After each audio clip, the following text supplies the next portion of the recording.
Hello and welcome to No Laughing Matter with me, Dom. And me, Jack. Hello, everyone. So here we are again for us. Yeah, been a while, but it's good to be back. Good to be back in the St. Paul's of Bristol, recording from Dom's room today, which is it's lovely. There's a lot of light in here, which is what you want on a podcast. Yes. uh, but yeah, we shouldn't be in here for too much longer this episode, and then we'll see where the day takes us. Yes, absolutely.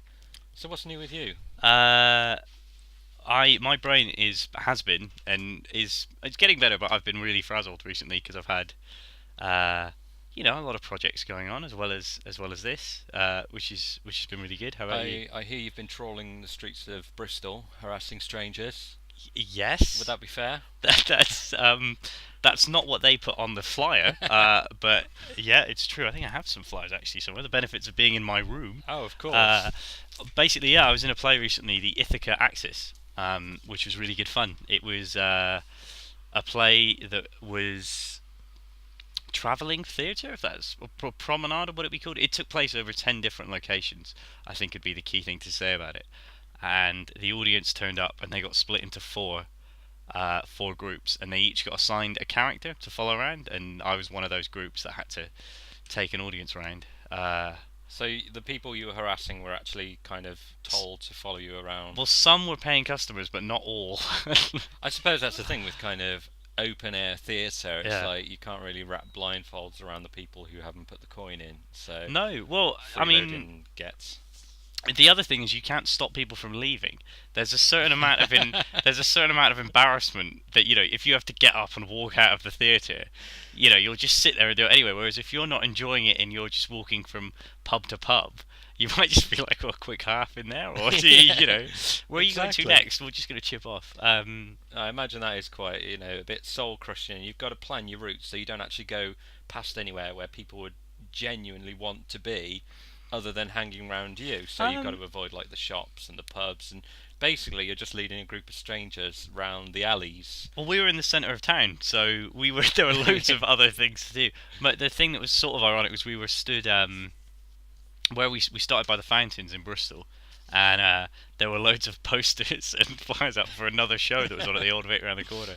But it was no, it was brilliant fun. It was a really good experience, and yeah, I really enjoyed it. It was so tiring because obviously it was walking around Bristol most nights for 2 weeks. I think that's why I couldn't do what you do. I mean, when you're in a theatre and you've got a script and you kind of do your thing, and that's great. But when you're in a theatre, you don't get some idiot on the front row stand up and try and strike up a conversation with you in character. And when you've got to wander around the streets of Bristol and someone comes like, "So what's going on then? I haven't been listening."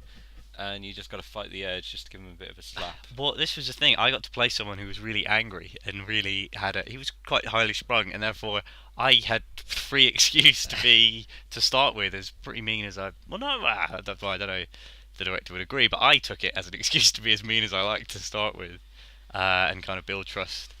Build trust that way. It was really weird. I think like there were people that would try and talk to you out of character, and you just have to kind of block it off, and kind of. My response was just to be like, sort of, are you taking the mic? What's going on here? Are you sort of get quite leery about it and be like, are you not taking this seriously? This is, So let live me or just kind die. of put this in a neat little package. So me as a paying customer would pay you. How much was it? What was the ticket price on here? £10, Yeah. £7 concessions, whatever that means. So I pay you £10 to follow you round town, and when I try and interact with you, you're either going to be mean to me or ignore me. No, no, we weren't allowed to ignore anybody. I wouldn't If I mean. tried to talk to you like, oh Dom, you're doing a great job, and you'd be like, oh, just get lost. Well, the thing was, is like on the first journey was where you'd get it. After that, so we'd journey from location to location, and Yeah. they were called journeys. And the first journey was the one in which people would be a bit jokey, a bit giggly, and a bit like, Yeah. it's a nervous thing as well. They were probably just as nervous as us, and the thing you do is giggle and you ask that awkward question to make it, kind of go away. Yeah, exactly. Because that's what I was resisting the urge to do. But after that, it was fine. I mean, the first thing we had to do was go in and break somebody out of a prison cell. Okay, I can understand. All right. So they were locked in a cellar, and I thought this person was. Actually, I can. But it plays over. I can spoil as much as I like. So we started off as in like this big group called Truth Seekers, and we were led by a woman called Cassandra. And the camp was attacked by the Poseidon Foundation. It was based loosely on Homer's Odysseys, and the idea was Odysseus had come back to not Homer's Odysseys, the Odysseys. Odysseus had come back to Ithaca. But Ithaca, he'd been gone for so long, Ithaca became the liberal arts Bristol Right. under the control of his wife, Penelope. Okay. And he returns to find Bristol as this kind of, modern, liberal city, and he's very old school. And while he was away, me and this group of truth seekers, led by Cassandra, had lots of stuff going on, and the camp was attacked with by Penelope. And I think Cassandra's dead, and these other two people I'm with want to go and break her out of a prison cell. So I'm very kind of, what? No, she's dead. You're Is off that the your voice head. you use in the You're play? mental. No, no, no, no. Cassandra's dead, you toilet. Well, this is the thing. He was like, when I first heard about the character, it was really funny because the director was saying, oh yeah, he's the sort of heavy of the group. He may just flip out and stab someone at any point. And I was kind of like, okay, that's something I can kind of work with. Playing it straight there. But yeah, we had the writer come around with us, and that was the thing I was most nervous about because it's not something you would look at me and necessarily associate. I wouldn't say I'm typecast into that sort of thing. So I was really worried when the writer that came with our Yeah. group, he was going to be like, This is the thug. Yeah. This is the guy who's going to flip out. And I you know, imagined a gentle giant, of which you are neither. you're an angry small person. Yeah, exactly. But it was really good fun, and then I got to kind of break. So the worst bit for me was when we after we break Cassandra out of this pub I thought she was dead. called the Looking Glass. It turns out she's not. Oh. She's imprisoned in a cellar under the Looking Glass pub. Is that a pub? Yeah, and Right. she's completely off her head on the drugs they've been giving her. And she starts trying to fight me on the way out, so I have to kind of wrestle her and restrain her to the ground in the pub. Question: was the pub in on this? The pub was, but when we were rehearsing in the basement, she's screaming, I'm yelling. We had the owner of the pub, who I assume was the owner of the pub, come down and be like, "You're scaring away customers. Can you keep the noise down a little bit down here?" But it was cool. And then I had to kind of pick her up while she's drugged up and sort of escort her out of the pub. And then we had to take her to St Stephen's Church at the bottom of Corn Street. Going down Corn Street, on a Friday and Saturday night with a girl in a straitjacket. And do you know what I mean? My costume was just a chav, basically. I had a sort of a cap on, some baggy clothes. So I didn't look... Carrying a girl. Right. Like, restraining a girl down the street. What would happen if you awful. kind of went into the wrong pub? Well- And there was happened to be someone in the basement, maybe like just a part-timer working there. So, all right, let's paint the In a picture here. straitjacket. So you're supposed to go in the Looking Glass. You're Yeah, going, yeah. I don't know, the Old Goat or something. And, you're going along, you're leading this group of strangers, I think it's all just a joyous event. And you go into the cellar of the pub, and there's a part-timer working there called Stephanie, or, whatever. Let's call her Stephanie, why Yeah. not? She's working there, she's changing a barrel. You come in wearing your chavvy gear, leading what she can only assume is your cult. She starts screaming, so you tackle her to the ground and carry her out. All the while you're thinking, she's really putting her all in, but she decided not to wear the costume. And these strangers just following you blithely, applauding and taking pictures. Well, we do rehearse. So that, I'm going to shatter your illusion of what the But play the is. pressure of the night. Do you think that I'd walk in, see that there was a different person there, but would be so in character, I'd just go for it? Well, you've got to stay in character. If anyone, you said yourself, if anyone tries to talk to you outside of character, like, who the hell are you? Why are you doing this? I work here. You said yourself you had to ignore. I'm just saying there is Not a possibility. ignore. Anyway, all right, yeah. I mean, Well, obviously it didn't happen. luckily- But I'd pay my £10, £7 concession to see that going on. That'd be grand. But it was really cool, and I think the worst thing was rehearsing that scene on Corn Street, because obviously when we had an audience of between sort of 10 and 25 people with us and a steward, it was okay. But when we were in our normal clothes and I was carrying this girl down Corn Street in the middle of the day when Corn Street is at its busiest, it was horrible. People would be like looking and kind of, and then she collapses at one point, and we all have to pick her up and carry her the remaining distance to the church. What? Pick her up like a coffin, like On your shoulder, yeah, yeah, or kind of, like pallbearers, yeah, yeah, basically. pretty much. Jesus. And she was completely wrecked and making noises, and was in character herself, and it was horrible because people would come up and try and be nice. This was the thing. They'd be like, "Is she okay? What's going on?" And we weren't allowed to go. So you had to ignore these people who were concerned. Well, no, we just had to be like, "Look, it's fine. Back off. Leave us alone." And we had one guy who was that like, just "Listen." made me more suspicious. She was like, "Yeah, exactly." She was like, "Is she okay?" And we were walking along, and he was like, "Oh, is she all right? Is she okay?" And I was like, "Yeah, it's fine. Just go away." And we got part way down the street where she collapses, and then we picked her up, and he came over and was like, "I'm a paramedic. Put her down." Oh my god! I know, I do. And I was just like, okay. And at which point, someone who's like watching us rehearse will go up to them and go, "It's fine, they're rehearsing a play." But by this point, that sounds like the worst excuse for what's going on you've ever seen in your life. They're professionally trained actors. Leave Ultimately, them alone. he's just trying to be nice. He's just Yeah. trying to help someone out who's in trouble, and it was really good. I mean, the opposite end of that is we had, while we were walking down here and she's stumbling around and I'm trying to keep her up, we had like a guy dressed in my costume essentially go like, "Oh, K-Ho, K-Ho, she's been on the cam in," pointing at her and kind of like getting random strangers to look at her and go, "Yeah, look, K-Ho, K-Ho," and we kind of just... This guy, is he part of the crew? Or is No, he he was just a randomer that just, day. just a random Bristol civilian Yeah, and it was... who recognised the symptoms of ketamine. It was really... I mean, once we were in costume and once we'd done it like more than 7 times, I began to ease up about it. But I used to get proper kind of... I'd have real anxiety about it. I have anxiety just listening. Do you know what I mean? And it was really good fun, and I wouldn't, and it was kind of what it was all about. But Yeah. at the same time, it was uncomfortable. And the other things we were doing, the other thing that happened one night is we tell the audience to look out for spies of the Foundation, and we tell them that spies they normally wear shiny shoes, sunglasses, or hats.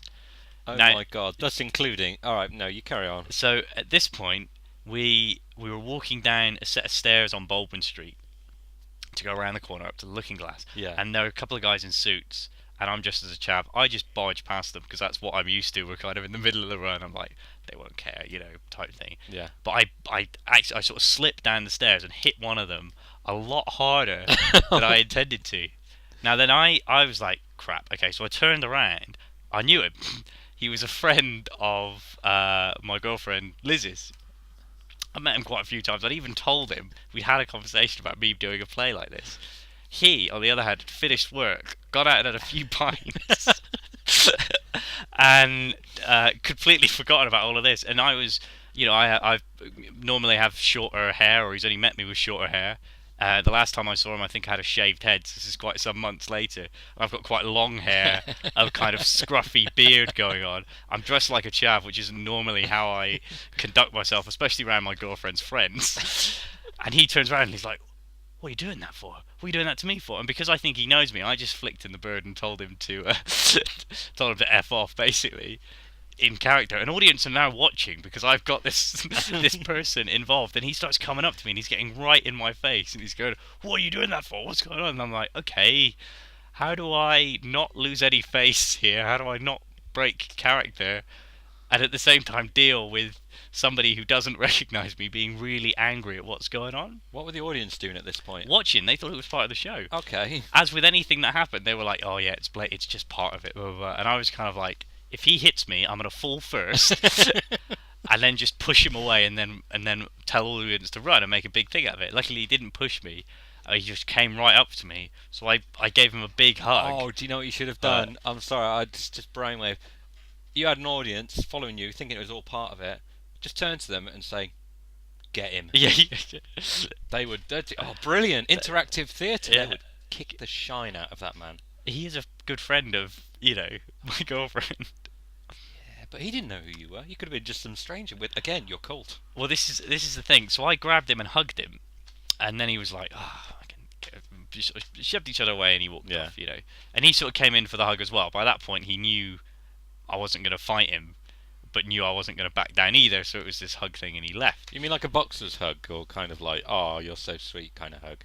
sort of boxers, I Yeah. would say. And then he walked off, and I just turned to the audience, went, "Yes," stole his wallet, and was like, "Oh, that's fine." Completely got out of that by like pretending to steal from him when I hugged him. Apparently, I mean, got on with the play, and at this point, I had like a massive adrenaline rush because Yeah. the situation had sort of worn off, and I was just left with the adrenaline of thinking I was about to get into a fight with a guy I knew who didn't know me, while an paying audience, was watching. I then got a text to him like halfway around the show, and unbeknownst to me, he had then recognised me while he was walking away and in the pub, and then rang my girlfriend, going, "Oh my god, something really awful happened. I bumped into Dom, and it was my. I'm so sorry." So to him, I just bumped into him and done some banter. He hadn't known I was a play, and he'd come up and tried to fight me. And then he texted me like partway through the show, and it was brilliant. It's the best text. I think I've got it. I will read it to you. Um, it was great. It was brilliant. So not only did you escape an ass kicking, this guy kind of realized. So he clocked who you were. Did he know the play was going on? No, he completely forgot. So he just knew you. He thought he'd tried to start a fight with. Someone who'd just sort of been Yeah. really openly aggressive to him while he'd had a few pints. So he then texts me. This is when we're halfway through the run of the show, and he was like, "Hi mate, didn't recognise you!" Exclamation mark! Exclamation mark! Fuck! I'm so sorry.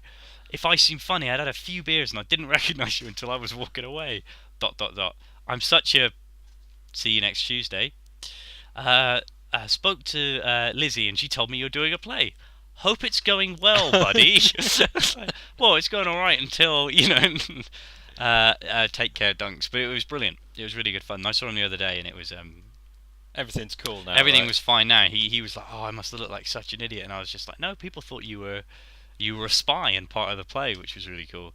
And the other thing that happened uh, was Black Books, one of your favourite series. Have you still got my DVD? Yeah, of that? I I'm do. actually sat here looking now.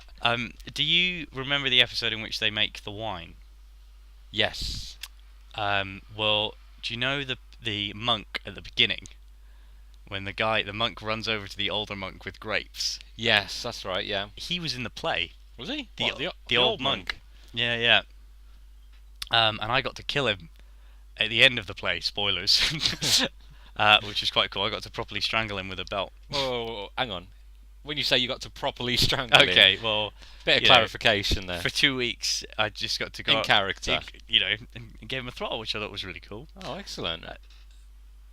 That's an unusual claim to fame. It's bizarre, yeah. You killed the monk out of Black Book. Yeah, exactly. He's in another episode actually, where he turns up and tries to sell Bernard Black the books, and Bernard Black gives him money and tells him to leave. That's If you right. remember, Yes. Yeah.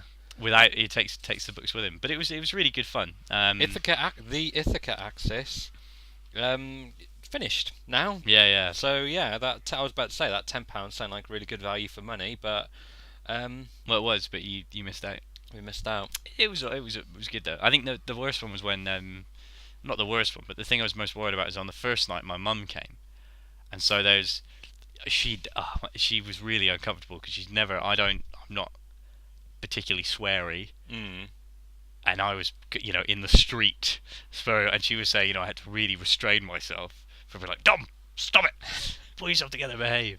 And the other thing I was really worried about is we get the audience involved a lot. Obviously, you do that, you come here, help me pick her up. But I was really worried I was going to go, "Mum, come on, help me do this." I just kind of completely ruined the. Do you know what I mean? It's like being at school when you call Yeah, the teacher. Yeah. I mean you. Oh God. Mum, get the door. Mum, help me pick her up. It was Stop the Astra. yeah. But it was alright. It went really well. Oh, I'm glad it went well. I was kind of. I'm a bit gutted. I missed it as well. Now I feel like I should have been there, but it's one of those things as well. I can understand. It's a brilliant idea, and for the audience, it'd be great to go around. But I'd just be the ultimate troll. Yeah. If I was going around with you, I'd just be.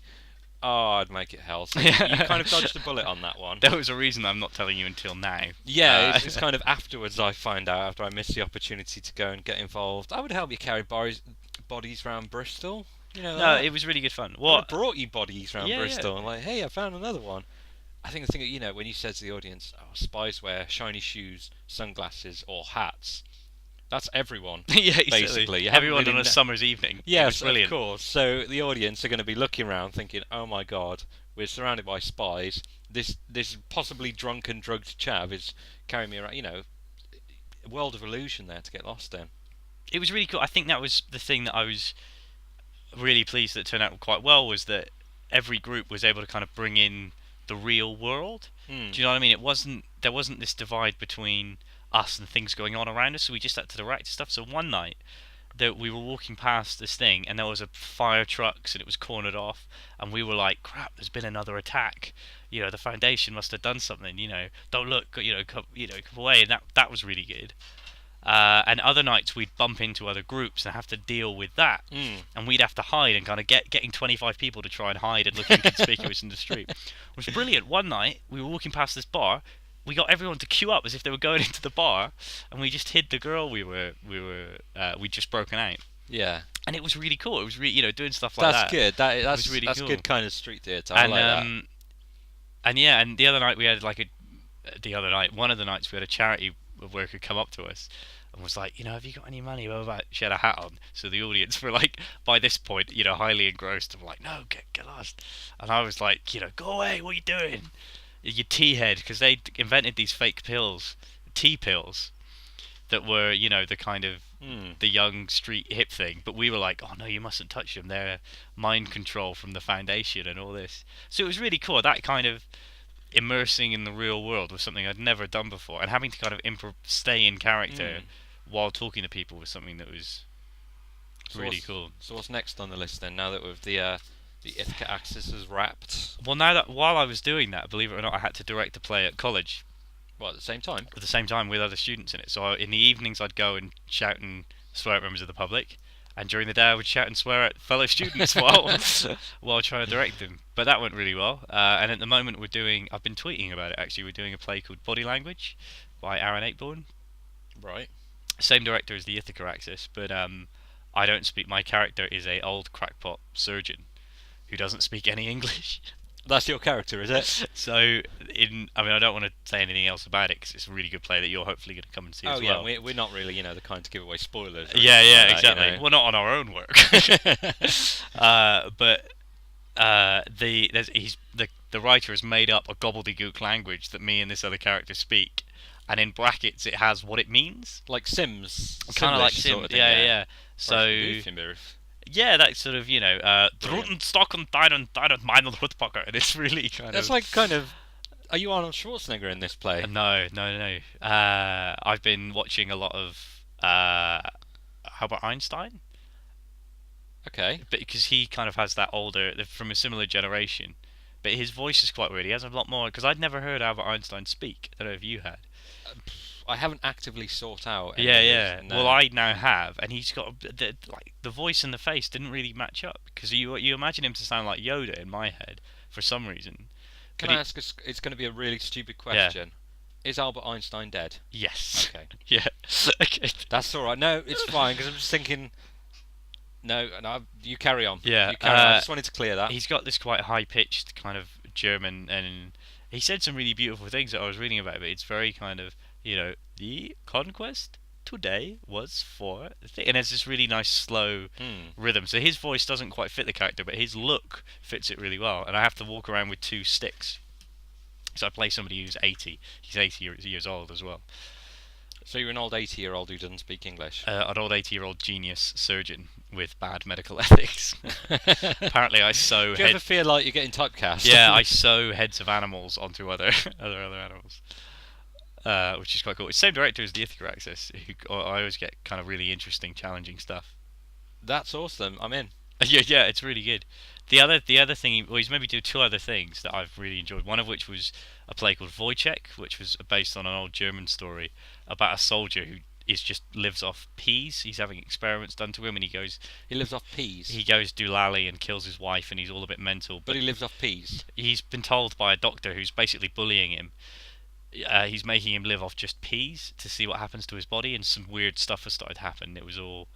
What weird stuff would happen to you if you live off peas? Peas are good. Well, it's not the only thing. He gets but he has lots of things happen to him in a short. Basically, the play is based on an actual man who lived in Germany, who ate peas. who was a soldier and a doctor and things like, and he was quite a complicated character, but he killed his wife, and it was one of the first trials in Germany in which his sanity was called into question, as whether the fact that he was probably insane mean that his sentence might change rather than being tried as a proper murderer.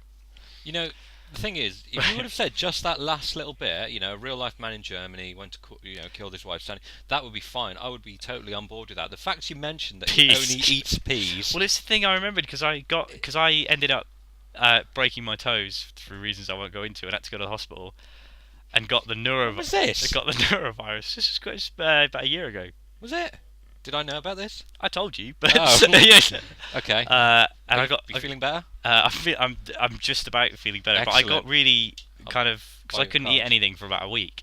I looked like I was only eating peas, and it was one of those kind of happy accidents that I didn't look too weird, but that was really good fun. But really meant it was a guy who was seriously deranged and was quite difficult for me personally. Who only ate peas? Oh, yeah, peas. Okay. And the other one was a farcical play called Terrorism, which is quite an odd play to begin with. A About farcical play called Terrorism. Well, is this the same director? yeah, it Right, it okay. explored the idea that I'm sounding so pretentious, but we'll go with it. It's exploring the idea that terrorism, the word, is so synonymous in the 21st century with these quite horrific attacks, and that one sort So of thing. terrorism is associated with acts of terrorism. Yeah, yeah. Okay. Whereas actually the word itself is just literally inflicting pain on somebody else because of your own pain. Do you know what I mean? I feel bad, therefore I'm inflicting this on you to hope, making you feel pain makes you understand my. Okay. So it was quite complicated and kind of based around that idea. And I don't know if I agreed with all the ideas of the play, but you don't kind of have to really to be in it. You just kind of need to understand them, and I think that's quite a cool thing about theatres. It's quite a safe place to explore ideas that you don't necessarily agree with, but it can make you understand.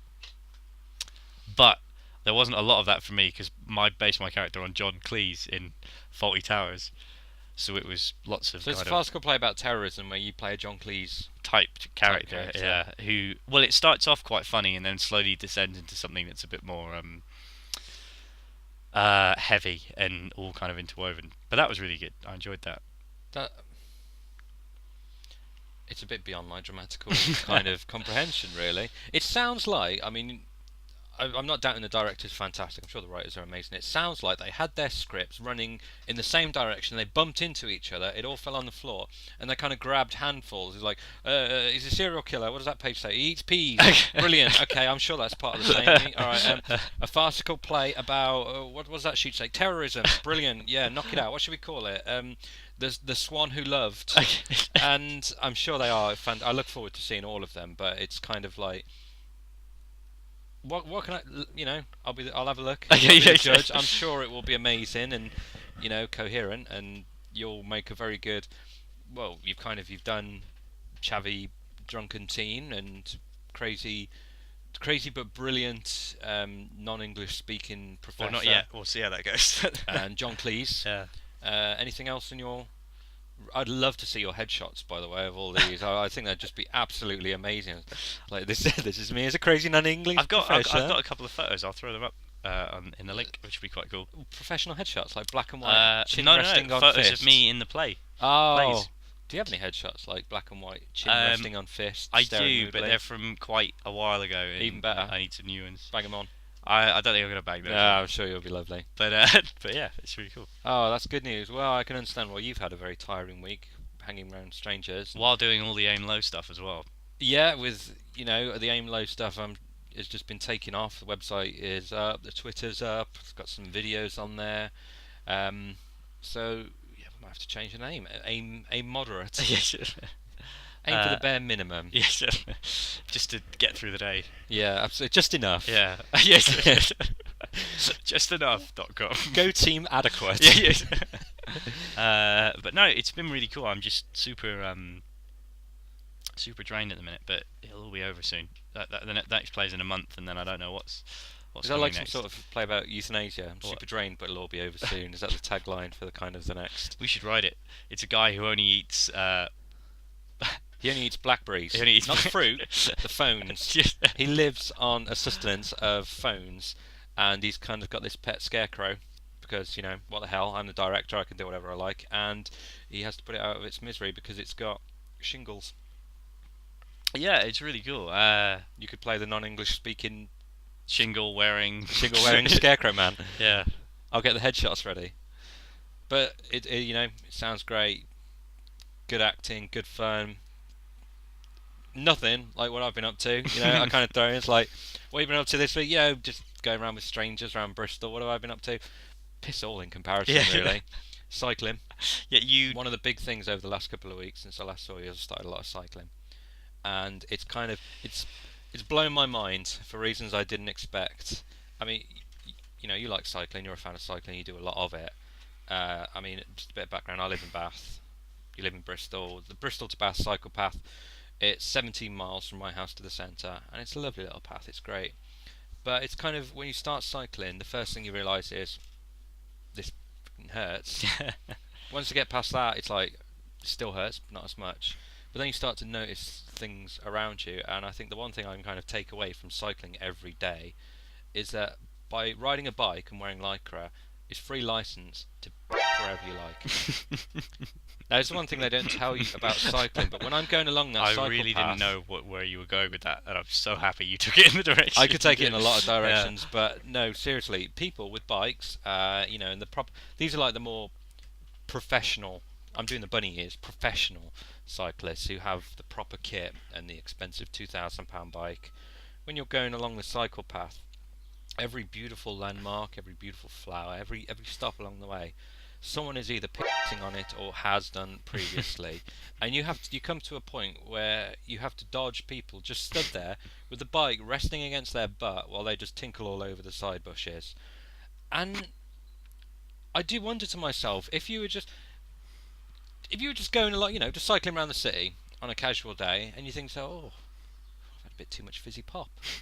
Oh, there's a Marks and Spencer's there, let's do the do, and you're away.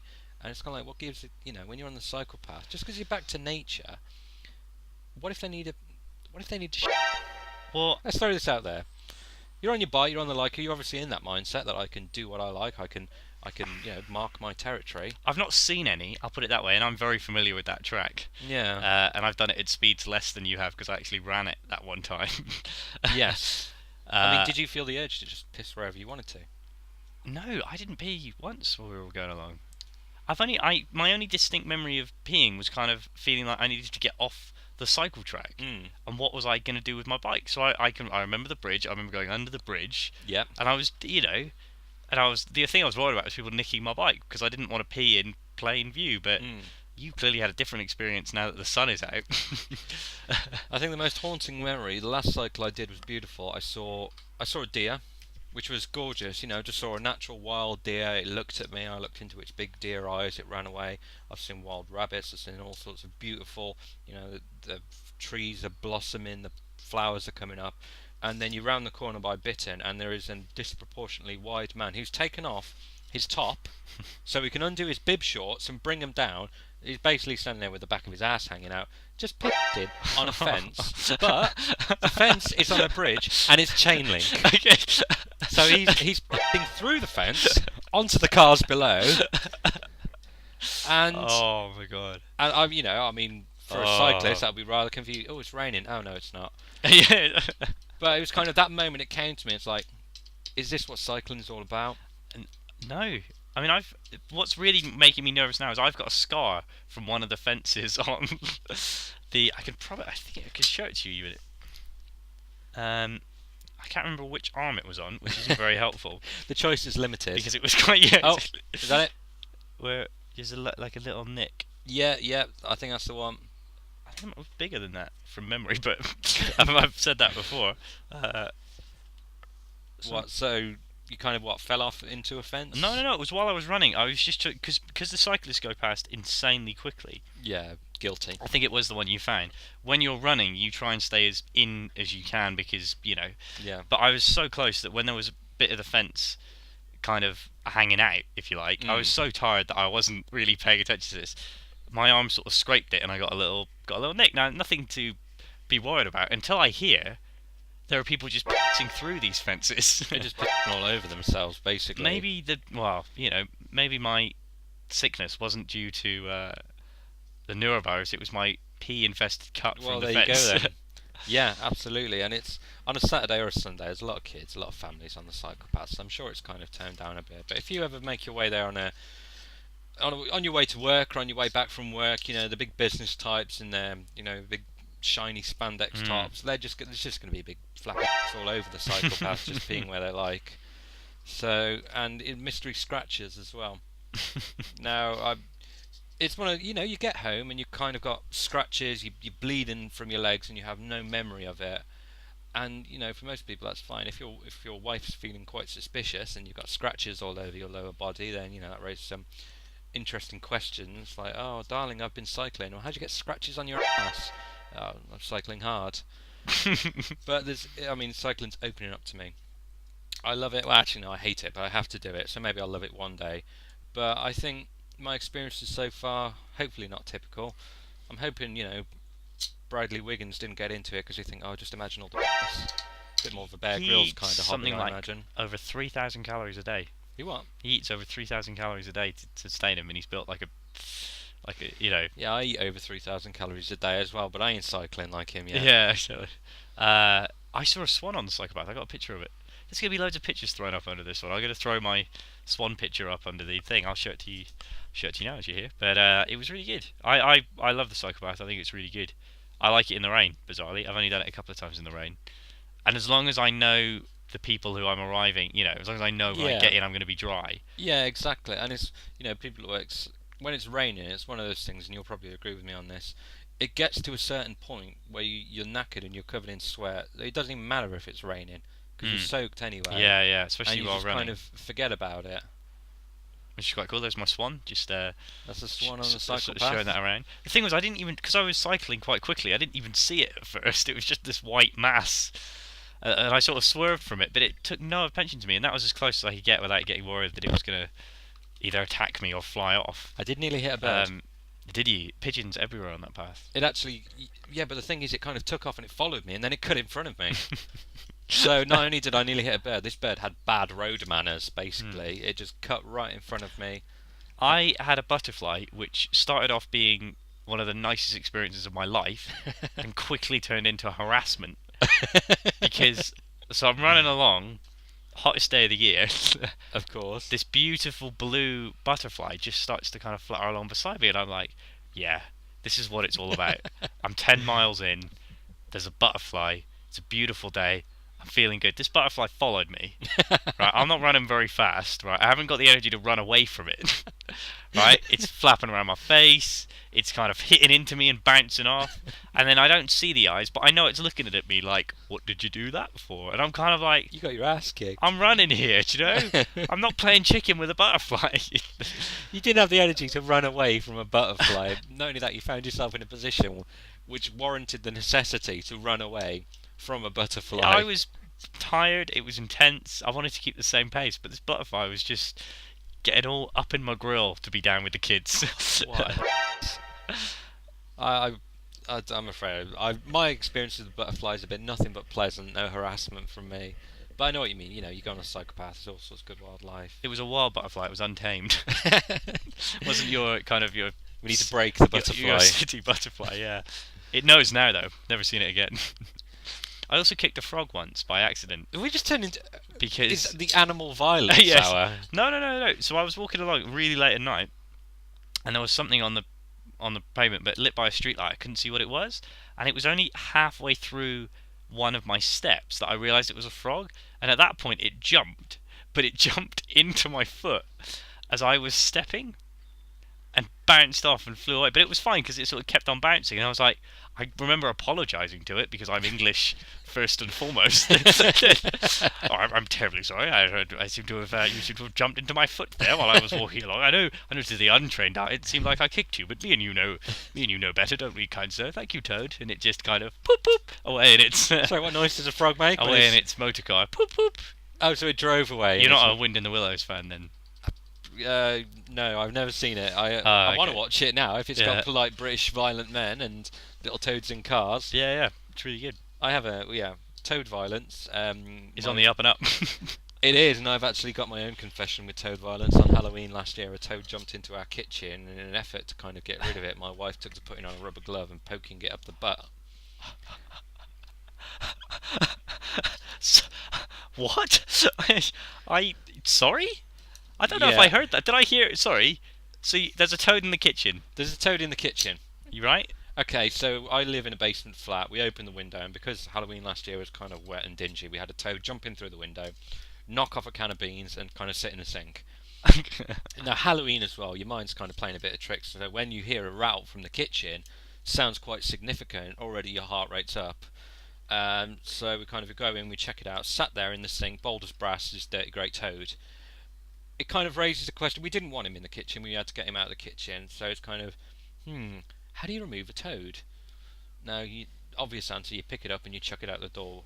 Neither of us really fancied handling this creature that had jumped into our lives.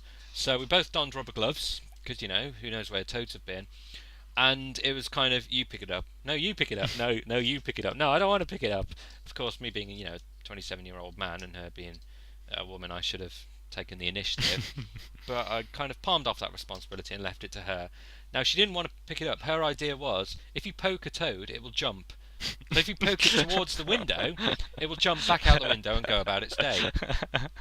So you give it a poke, and it doesn't move. Right. And you poke it hard. But the thing is, like anyone who's up on toad anatomy will know that when they kind of squat forwards,